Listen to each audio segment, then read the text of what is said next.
அங்கே ஓட்டு போடுப்பா. அப்படியே வந்துருங்க. ரைட். இப்போ இங்கிட்ட வந்து நின்று பாருங்க.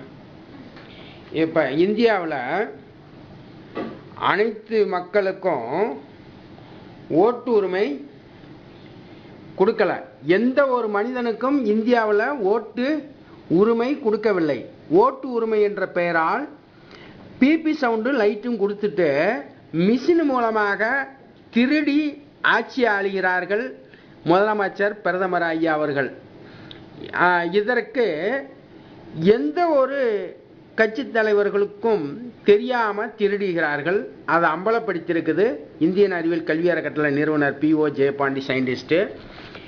இந்தியா தேர்தல் ஆணையம் ஒவ்வொரு மனிதனுக்கும் இந்தியாவில் ஓட்டு சுதந்திரம் ஓட்டு உரிமை கொடுத்திருக்குது என்றதை நிரூபித்து விட்டு தான் இந்தியாவில் தமிழ்நாட்டில் தேர்தல் நடத்த வேண்டும்.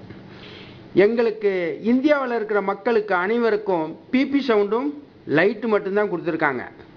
ஓட்டு உரிமை கொடுக்கவில்லை. ஓட்டை வந்து நாங்கள் ஒரு கட்சிக்கு போட்டோம் என்றால் இன்னொரு கட்சிக்கு அதுவாக டிரான்ஸ்ஃபர் ஆகி போயிடுது. எங்கள் ஓட்டு எங்கள் அனுமதியே இல்லாமல். எங்களுக்கு தேவை பிபி சவுண்டு லைட்டு மட்டும்தான். ஓட்டு யாருக்கு போகணுமென்று மைக்ரோ சாஃப்ட்வேர் இன்ஜினியர் தான் முடிவு செய்கிறாரு. ஆகையினால் ஏற்கனவே நடைமுறையில் இருக்கிற மிஷினை பாருங்கள். இப்போ நான் தேர்தல் ஆணையத்துக்கு செய்தி அமைக்க தயாராக இருக்கேன். இப்போ தேர்தல் ஆணையர் அனுமதிக்கிறார் சார். இப்போ நான் ஓட்டு போட போகிறேன் சார். இப்போ நான் ஓட்டு போட்டு எப்படி பாருங்க. ஓட்டு போட்டு பாருங்க. இப்படி தான் ஏற்கனவே நடைமுறை மிஷின் ஓட்டு போடும் கம்ப்யூட்டர் மிஷின் இப்படி தான் இருக்குது. இந்த மவுசை அமுக்காமல் இங்கே போய் அமுக்கணும்னு வச்சுங்க, எந்த சுவிட்சையும் ஆப்ரேட்டிங்கே ஆகாது. தேர்தல் ஆணையர் என்னை என்கொயரி பண்ணிட்டு மை வச்சுட்டு ஒரு சுவிட்சை அமுக்குவார். இப்போ நான் வந்து ஓட்டு போடுறேன் சார். ஓகே. ஏன் அப்படி நகல்றேன்னா அப்போ தான் ஃபோட்டோ எடுக்கிறது தெரியும். இந்தியா தேர்தல் ஆணையமே ஒன்றை இவிஎம் மிஷினை தேர்தல் ஆணையர் அனுமதிக்கிறாரு. ஓகே. நான் ஏன் இதெல்லாம் தெளிவாக உங்களுக்கு எடுத்து காமிக்கிறேன்னா இங்கே பார்த்தீங்கன்னா கவுண்டிங் கரெக்டாக காமிக்குது. தேர்தல் ஆணையம் அனுமதிக்கிறார் ஓட்டு பொதுமக்கள் போடட்டும். நான் வந்து பொதுமக்களை ஓட்டு போட்டு நான் போகிறேன் சார். இப்படி ஃபோட்டோ எடுத்தாலும் இப்படி கவுண்டிங் கரெக்டாக காமிச்சாலும் அங்கே இருக்கிற இதுக்குள்ளே யாருக்கு ஓட்டு போகணும் அப்படின்றது அவங்க முடிவு செய்து விடுகிறார்கள். தேர்தல் ஆணையர் அனுமதிக்கிறாரு. நான் வந்து ஓட்டு போடுறேன் சார். ஓட்டு போட்டு போகிறேன். இந்தியாவில் அனைத்து மக்களுக்கும் பிபி சவுண்டு லைட்டு மட்டும்தான் கொடுத்துருக்காங்க ஓட்டு உரிமை என்ற பெயரால். தேர்தல் ஆணையர் அனுமதிக்கிறாரு. நான் வந்து ஓட்டு போட்டுட்டு இப்படி ஏமாந்துட்டு போகிறேன் சார். ஆனால் நான் ஓட்டு போட்டாச்சுன்னு நினச்சிட்டு போகிறேன். ஆனால் என் ஓட்டு வேற ஆளுக்கு போயிடுது. தேர்தல் ஆணையர் அனுமதிக்காமல் நான் சுவிட்ச் அமுக்கினா எதுவும் ஆப்ரேட்டிங்கில் ஆகாது சார். தேர்தல் ஆணையர் அனுமதிக்கிறாரு. இப்போ நான் வந்து ஓட்டு போடுறேன் சார். ஓகே. அப்போ எப்படி போர்ச்சேரித்தனம் நடந்து கொண்டிருக்குது. இந்தியா தேர்தல் ஆணையமே தேர்தல் ஆணையம் அனுமதிக்கிறாரு. இப்போ ஓட்டு போடுறேன். ஓட்டு போட்டாச்சு சார். என்னைய போட்டோ எடுக்குது. ஏற்கனவே நடைமுறையில் இருக்கிற இவிஎம் மிஷினை தான் நம்ம பார்த்துக்கிட்டு இருக்கிறோம். இப்போ பார்த்தீங்கன்னா இந்த இவிஎம் மிஷின் எப்படியெல்லாம் போர்ச்சேரி நடக்குதுன்றதை நான் உங்களுக்கு தெளிவாக காமிச்சு ஒவ்வொரு மக்களுக்கும் இந்தியாவில் இருக்கிற ஏடிஎம்கேயும் டிஎம்கே கட்சியும் ஓட்டு உரிமை கொடுக்கப்பட்டிருக்குது என்று நிரூபிக்க முடியுமா? இல்லை இந்தியா தேர்தல் ஆணையம் ஒவ்வொரு மக்களுக்கும் ஓட்டு உரிமை கொடுக்கப்பட்டிருக்குது என்று நிரூபிக்க முடியுமா? எப்படி நிரூபிப்பீங்க என்றால் பிபி சவுண்டு லைட் வருது, அதுதான் நாங்கள் கொடுத்துருக்கோம், அதுதான் ஓட்டு உரிமை என்று சொல்கிறாங்க. தேர்தல் ஆணையர் அனுமதிக்கிறாரு. இப்போ பாருங்க, நான் வந்து ஓட்டு போகிறேன். ஓகே. நீங்கள் ஃபோட்டோ எடுத்துருச்சு. ஏன் நகல்றேன்னா இங்கிட்டு தள்ளி நின்றா தான் அது ஃபோட்டோ எடுக்குதா என்னன்னு உங்களுக்கு தெரியும். தேர்தல் ஆணையர் அனுமதிக்கிறாரு. இப்போ வந்து நான் வந்து ஓட்டு போடுறேன்.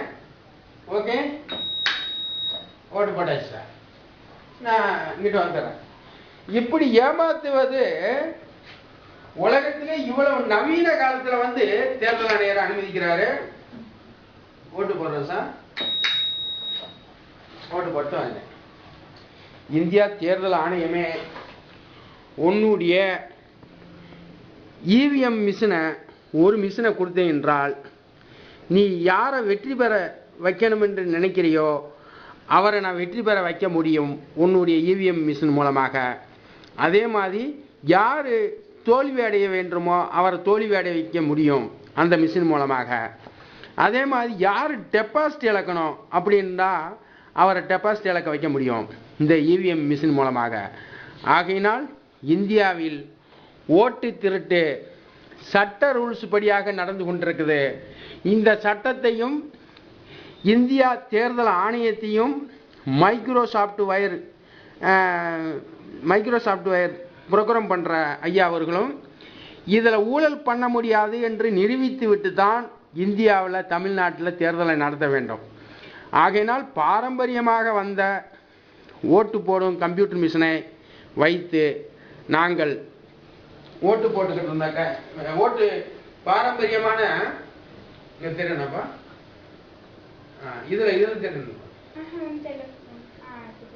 இந்தியாவில் முதல் முறையாக இதே ஜெயலலிதா அரசும் கலைஞர் அரசும் அவர்கள் இந்த இவிஎம் மிஷினை என்னிடம் ஒரு மிஷினை கொடுத்தாங்கன்னா அந்த ஒரு மிஷின்ல ஜெயலலிதா அம்மா போட்டியில கலந்துக்கலாம், கலைஞர் ஐயாவும் போட்டியில கலந்துக்கலாம்.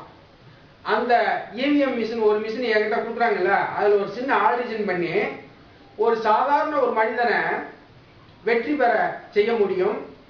இதற்கு தமிழக அரசும் டிஎம்கே அரசும் தயாரா? ஒரு இவிஎம் மிஷினை என்னிடம் கொடுத்தீங்க என்றால் எல்லா பொதுமக்களுக்கு மத்தியிலையும் எல்லா டிவிக்கு முன்னிலையும் பத்திரிகைக்கு முன்னிலையும் மக்கள் மன்றத்துக்கு முன்னிலை நான் நிகழ்த்தி காட்ட தயாரா இருக்கிறேன். உங்க இவிஎம் மிஷின்ல யார டெபாசிட் இழக்க வைக்க வேண்டும், யார் வெற்றி பெற வேண்டும் என்று நான் முடிவு செய்து அந்த மிஷினை ஆபரேட் பண்ணி வெற்றி பெற செய்ய வைக்கிறேன். இந்த இதுக்கு நீங்க சவாலா? ஆகையினால் இந்தியா தேர்தல் ஆணையமே இதே இது ஜெயலலிதா அம்மா நாங்க 40 சீட்டு வருவோம்னாங்க. 40 சீட்டு வருவோம்னா 40 சீட்டு எப்படி வருவீங்க? இந்த மாதிரி போர்ச்சரித்தனம், இந்த மாதிரி முள்ள மாதிரித்தனம் இதெல்லாம் பண்ணி தான் வர முடியும் 40 சீட்டு. அதே மாதிரி என்கிட்ட ஒரு இவிஎம் மிஷினை கொடுத்தீங்கன்னா ரோட்டில் போகிற கழுதியை நான் செவிக்க வைத்து காமிக்கிறேன். இதற்கு தமிழக அரசு தயாரா? தமிழக அரசு சட்ட ஒழுங்கு உண்மையிலே இருக்கின்றால் எனக்கு ஒரு இவிஎம் மிஷினை கொடுத்து பாருங்கள். நான் அதில் நீங்கள் யாரை வெற்றி பெற செய்ய வைக்கணும் என்று சொல்கிறீங்களோ அவரை வெற்றி பெற வைக்கிறேன். யார் டெபாசிட் இழக்கணும் என்று சொல்கிறீங்களோ அவரை டெபாசிட் இழக்க வைக்கிறேன். ஆகையினால் இந்தியாவில் ஓட்டு திருட்டு நடந்துக்கிட்டு இருக்குது. எங்களுக்கு ஜல்லிக்கட்டு பாரம்பரியமாக நடந்து கொண்டிருந்தது. பாரம்பரியத்தை நிப்பாட்டி இருக்கிறீங்க. அதே மாதிரி நாங்கள் பாரம்பரியமாக ஓட்டு உரிமை என்று கையில் குத்தி மடித்து போட்டிருந்தோம். கையில் குத்தி ஓட்டு இப்படி குத்தி அதை மடித்து நாங்கள் ஓட்டு பெட்டிக்கெல்லாம் போட்டோம். எங்களை கம்ப்யூட்டர் ஓட்டு போடும் மிஷினில் இப்படி ஓட்டு போட்டுட்டு ஏமாந்துட்டு போங்க அப்படின்னு சொன்னால் என்ன நியாயமான ஒரு செயல்? ஆகையினால் திருட்டு முதலமைச்சரும் திருட்டு பிரதமரும் கம்ப்யூட்டர் ஓட்டு போடும் மிஷின் மூலமாக திருடி ஆளக்கூடாது. இந்தியாவில் சட்ட ஒழுங்கு இருக்குது என்றால் ஒவ்வொரு மக்களுக்கும் ஓட்டு உரிமை பிபி சவுண்டு லைட்டு மட்டும்தான் கொடுத்துருக்காங்க. இது உச்சநீதிமன்றம் நீதிபதி ஐயா அவர்கள் சிந்திச்சு பார்த்து இதில் குற்றம் இருக்கா இல்லையான்னு நிரூபித்தது பிறகுதான் தமிழ்நாட்டில் தேர்தல் நடத்த வேண்டும் என்று சொல்லி விடைபெறுகிறேன். நன்றி, வணக்கம். தருமபுரி புத்தாண்டு வாழ்த்துக்கள். ஓட்டுரிமை வெல்க. உண்மை